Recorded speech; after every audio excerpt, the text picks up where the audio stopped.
बातमी आपण पाहूयात। सोलापूरमध्ये रात्रभर झालेल्या मुसळधार पावसामुळे शहरातल्या अनेक भागात पाणी शिरलंय। सोलापुरातील 256 गाळा परिसरात पावसाचं पाणी शिरलं। ड्रेनेज चेंबर ओव्हरफ्लो झाल्याने दुर्गंधीयुक्त पाणी नागरिकांच्या घरातही आलंय। त्यामुळे अनेकांना रात्र जागून काढावी लागली आहे। सोलापूरमधील 556 गाळा परिसरात नेमकी काय परिस्थिती आहे, आढावा घेतलाय आफताब शेख यांनी। सोलापूर शहरातल्या 256 गाळाच्या पाठीमागील परिसरामध्ये आहे। या ठिकाणी बघताय की जी नागरी वस्ती आहे ती पूर्णपणे पाण्यानं या ठिकाणी पाणी शिरलेलं आहे। नागरिक या भागातले आपल्या सोबत आहेत। मला सांगा काय रात्रीची परिस्थिती आणि आता काय परिस्थिती आता घरात आहे? आमच्या घरात पाणी आलंय, आमचं सगळं नुकसान झालंय। धान्य सगळं आमचे कपडे ते नुकसान झालंय। लई पाणी आलंय, सगळं ह्याच्यामध्ये खाण्याच्या ह्याच्यामध्ये नुकसान झालंय बघा आमचं। ते पावसामुळे पाणी आलं, एकदम 3 कोल्यात आलं। रात्री पाऊस झाला ना, त्यामुळे घरातनं बाहेर आलो। 3 तास 4 तास जे पावसामुळे आपल्याला या भागातील सर्व लोकांना फार त्रास होणार आहे। इकडं पावसाचं लय प्रमाणाचं जास्त अडचण येणार। किती घर आहेत या भागात? यात 256 गाळा आहेत। पूर्ण ब्लॉकमध्ये सर्व ब्लॉकामध्ये सर्वांच्या घरात पाणी भरणार आहे चेंबरमधून। दरवर्षी अशीच परिस्थिती दरवर्षी जर प्रत्येक पावसाळ्यात ही अशीच परिस्थिती होते आहे आणि म्हणजे असं येतात बघून जातात, टेम्पोररी करतात, पुन्हा काय लक्ष देत नाहीत। नागरिकांकडून मागणी केली जाते की कायमचा बंदोबस्त जो आहे तो या ठिकाणी केला पाहिजे, अशी मागणी जी आहे तिथल्या स्थानिक नागरिकांकडून केली जाते। कॅमेरा पर्सन अयुब कागदीसह आफताब शेख, एबीपी माझा, सोलापूर। दरम्यान सोलापुरातील शेळगी विभागातील मित्रनगरमध्ये पावसाचं पाणी साचले आणि इथल्या नागरिकांना संभाव्य धोक्यासंदर्भात तक्रार त्यांनी दिलेली होती, पण दखल न घेतल्यानं ही परिस्थिती आल्याचा आरोप नागरिकांनी केलाय। रात्रभर इथे काय परिस्थिती होती आमच्या प्रतिनिधींनी जाणून घेतलंय, पाहूया। पाणी भरलंय, फ्रीज पाण्यावर तिळालेत, तिथं घरामध्ये पूर्ण कापडे बिपडे सगळे कच्चे झालेत। रात्रभर अशीच परिस्थिती होती। असंच परिस्थिती होती, बाहेर थांबले येऊन 3 वाजता रात्रभर उठून बसलेला आम्ही, रात्रभर असंच बसलो जागा। रात्रभर असंच जागून काढायला लागेल। असंच बसलेला आहे, आमच्या घर पूर्ण पाण्यात आहे सध्याला। आमच्या लेकरा बाळा घेऊन बसला आम्ही तिथं।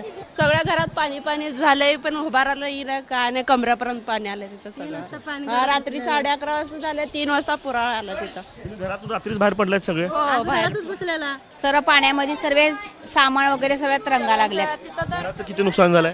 पूर्ण सामानच हे झालंय की तेवढ्या रात्री कुठं म्हणून काढून ठेवणार आहे, सर्व सामानच ह्याच्यामध्ये गेले की पाण्यामध्ये। तर सोलापूर महापालिकेचे आयुक्त डॉक्टर सचिन ओंबासे आणि अतिरिक्त आयुक्त संदीप कारंजे यांनी आज मित्रनगर परिसरात जाऊन पाहणी केली आणि यानंतर सचिन ओंबासे यांनी काय प्रतिक्रिया दिली आहे, पाहूया। सुदैवाने आता पाऊस थांबलेला आहे सकाळी साधारणतः 6-7 नंतर, तर त्यामुळे आता पाणी ओसरायला साधारणतः अजून 1-2-3 तास लागतील।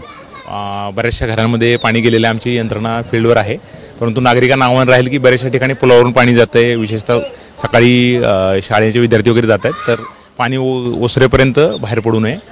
सुदैवाने पाऊस कमी झालेला आहे, त्यामुळे साधारणतः 1-2 तासामध्ये पाणी ओसरून हे होईल। तर त्या साधारणतः नागरिकांनी म्हणजे विशेषतः जास्त पाण्याचा प्रवाह जिथं आहे तिथं जाऊ नये असं आमच्या लोकांना मी कळवतोय। पोलीस विभागाला सुद्धा आम्ही सूचना देत आहोत। तर सोलापूरमध्ये झालेल्या अतिवृष्टीमुळे महाराष्ट्र उर्दू प्राथमिक शाळेतील 20 वर्षांचे रेकॉर्ड्स पाण्याखाली गेलेत। शेळगी परिसरातील या शाळेतील 1992 ते 2022 पर्यंतचे रेकॉर्ड्स पाण्याखाली गेलेत आणि यामुळे माजी विद्यार्थ्यांचं देखील मोठं नुकसान झालंय। आज या शाळेला सुट्टी देण्यात आली असून पुढचे 2 दिवसात पाणी ओसरेल अशी परिस्थिती सध्या दिसत नाही। शाळेतील परिस्थितीचा आढावा घेतलाय आफताब शेख यांनी। सोलापूरला शेळगी परिसरामध्ये आणि या परिसरामधली एक शाळा आहे महाराष्ट्र उर्दू शाळा, आणि या शाळेमधली आत्ताची परिस्थिती आपण बघताय। शाळेचं जे ग्राउंड आहे त्याला अक्षरशः तळ्याचं रूप जे आपल्याला प्राप्त झालेलं पाहायला मिळत आहे। माझ्यासोबत या शाळेचे मुख्याध्यापक जुबेर हिप्परगे आहेत। सर, खरं तर लेकरं या शाळेच्या ग्राउंडमध्ये खेळत असतील, काही क्रीडांगणमध्येच वापर होत असेल, आत्ता तळ्याची स्थिती या सगळ्या ग्राउंडला झालेली आहे। काय स्थिती आहे आत्ता शाळेची आणि शाळेचं किती नुकसान झालंय? शाळेची आज एवढं रात्रभर पाऊस होऊन शाळेची अतोनात नुकसान झालेलं आहे। स्टोर रूममध्ये पण पाणी शिरलेलं आहे। 5 फुटाच्या वर पाणी असल्यामुळं सगळं पाणी तिथं स्टोर रूमच्या ह्याच्यात गेलेलं आहे। तिथं रेकॉर्ड होता शाळेचा, कित्येक 30 वर्षाचा रेकॉर्ड तिथं होता। आता ते रेकॉर्डही हाताला लागणार नाही आणि या परिस्थितीमुळे शाळेला सुट्टी देण्यात आलेली आहे। इथं प्राथमिक आणि माध्यमिक दोन्ही शाळा आहेत. दोन्ही शाळांना आज आम्ही सुट्टी जाहीर केलेली आहे. साधारणतः किती विद्यार्थी या शाळेत शिकतात आणि किती विद्यार्थ्यांचा रेकॉर्ड आता पूर्ण गेलाय असं म्हणावं लागेल? 1992 पासून ते 2020-21 पर्यंतचा रेकॉर्ड आम्ही स्टोर रूम मध्ये ठेवलेला होता.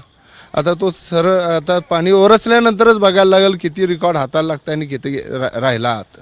कारण आता शक्य नाही आहे, मला वाटतं की 20 आमचा 20-22 वर्षाचा तर कमीत कमी रेकॉर्ड गेलेला आहे तिथं. का तर लहानपणी आपण म्हणायचो शाळेभोवती स्थळे असून सुट्टी मिळेल का, मात्र शाळेभोवती नाही तर संपूर्ण शाळा जी आहे ती पाण्याखाली गेल्याचं आपल्याला चित्र या ठिकाणी पाहायला मिळत आहे आणि संपूर्ण परिसराची ही स्थिती आपल्याला पाहायला मिळते. कॅमेरा पर्सन युग कागदीसह आफताब शेख, एबीपी माझा, सोलापूर. आणि यानंतर